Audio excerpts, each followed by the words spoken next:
Hello everyone, welcome to mind boosting classes. इस video में हम कक्षा 7 संस्कृत का पाठ पढ़ने वाले हैं। सप्तमः पाठ है ये, यानी 7th चैप्टर है संस्कृत का, क्लास 7 का, त्रिवर्णः ध्वज। तो स्टार्ट करते हैं चैप्टर को। तो जो इस पाठ का नाम है उसका मतलब है तिरंगा झंडा। तो ये पाठ जो है तिरंगा झंडे से रिलेटेड है और इस वीडियो में मैं इस पूरे चैप्टर को बड़ी इजी वे में समझाने वाली हूँ। हिंदी में हम लोग समझेंगे, ठीक है। तो देखो, त्रिवर्ण ध्वज, इस पाठ में कुछ लड़के और लड़कियां स्वतंत्रता दिवस के अवसर पर ध्वजारोहण समारोह में बातें करते हुए जा रहे हैं एक दूसरे के साथ। बड़े ही उत्साह के साथ वो लोग स्कूल जा रहे हैं, ठीक है, बातें करते हुए। तो उन्हीं बातों को इस चैप्टर में दर्शाया गया है कि वो बच्चे आपस में क्या वार्तालाप करते हैं। तो चलिए उनके वार्तालाप को पढ़ लेते हैं। तो देखिए, सबसे पहले, केचन बालकाः काश्चन बालिकाश्च स्वतंत्रता दिवसीय ध्वजारोहण समारोह सोत्साह गच्छत परस्परं संलपन्ति। तो इसका क्या अर्थ है कि कुछ लड़के और कुछ लड़कियां स्वतंत्र दिवस के ध्वजारोहण, स्वतंत्रता दिवसीय ध्वजारोहण समारोह यानी स्वतंत्रता दिवस के ध्वजारोहण समारोह में उत्साह के साथ जाते हुए एक दूसरे के साथ बातचीत करते हैं, ठीक है। तो जो मैंने अभी आपको बताया था, ध्वजारोहण यानी कि जब झंडा लहराया जाता है, तो उस समारोह में जा रहे थे। तो देवेश बोलता है कि अद्य स्वतंत्रता दिवसः अस्माकं विद्यालयस्य प्राचार्यः ध्वजारोहणं करिष्यन्ति। छात्राश्च सांस्कृतिक कार्यक्रमान् प्रस्तोष्यन्ति, अन्ते च मोदकानि मिलिष्यन्ति। तो इसका क्या अर्थ है कि आज स्वतंत्रता दिवस है, ठीक है। अस्माक विद्यालयस्य यानी हमारे विद्यालय के प्राचार्य, ठीक है, ध्वजारोहण करिष्यति कि हमारे विद्यालय के जो प्राचार्य हैं वो ध्वजारोहण को करेंगे। और छात्र लोग सांस्कृतिक कार्यक्रम को प्रस्तुत करेंगे और अंत में लड्डू भी मिलेंगे, ठीक है। मोदकानी मिलिष्यन्ति अन्ते च, ठीक है, अंत में।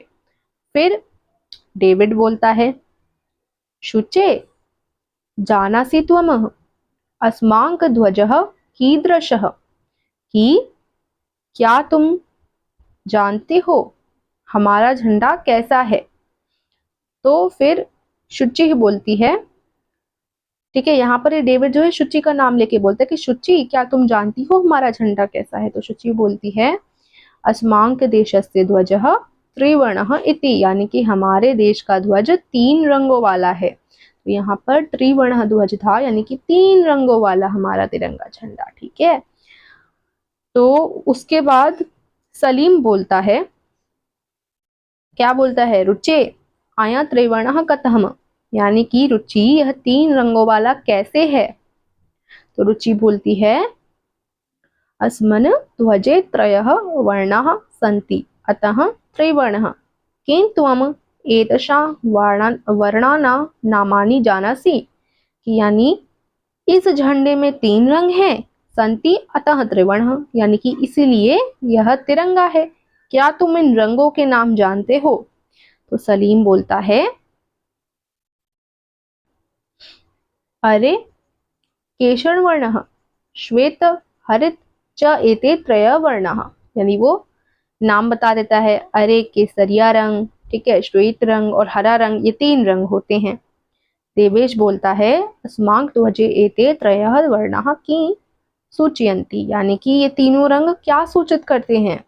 तो सलीम बोलता है, शरणु के केशर वर्णः शौर्यस्य, श्वेत सत्यस्य, हरित शच समृद्धे सूचका सन्ति। तो इसका अर्थ आप समझे होंगे कि सुनो, ये बोलता है सुनो, केसरिया वाला जो रंग है वो सूर्य का प्रतीक है। श्वेत मतलब सफेद, ठीक है, सफेद जो है सत्य का प्रतीक है। और जो हरा है, हरित शच समृद्ध है, यानी समृद्धि का सूचक है। उसके बाद शुचि बोलती है कि किम एतेषां वर्णानां अन्यदपि महत्वम्, कि क्या इन रंगों का अन्य भी महत्व है। वो पूछती है क्या इन रंगों का अन्य भी महत्व है? तो डेविड बोलता है आम यानी कि हाँ, कतः न यानी क्यों नहीं, हाँ क्यों नहीं। ध्वजस्य उपरि स्थितः केशरवर्णः त्यागस्य उत्साहस्य न च सूचकः। मध्ये स्थितः श्वेतवर्णः सात्विकतायाः शुचितायाः च द्योतकः। अधः स्थितः हरितवर्णः वसुंधरायाः सुषमायाः उर्वतायाश्च च द्योतकः। यानी कि जो ध्वज के ऊपरी स्थित केशर वर्ण, यानी कि केशर वर्ण इसका अर्थ ये है कि जो तिरंगे के सबसे टॉप पे हमारा रहता है वो सेक्रीफाइस और एंथुसियाज्म, हिंदी में त्याग और उत्साह का प्रतीक है। ठीक है, और जो व्हाइट कलर है जो बीच में रहता है वो रिप्रेजेंट करता है, सबसे टॉप पे तो हमारा क्या हो गया, केसरिया हो गया। ठीक है, वो किसका, त्याग का और उत्साह का है। बीच में जो है श्वेत वाला यानी कि व्हाइट कलर। ठीक है, जो सफेद रंग है वो क्या बताता है, पवित्रता, सात्विकता, इनका प्रदर्शक है। ठीक है, और सबसे नीचे जो हरा रंग है वो पृथ्वी की शोभा और उर्वरता का सूचक है।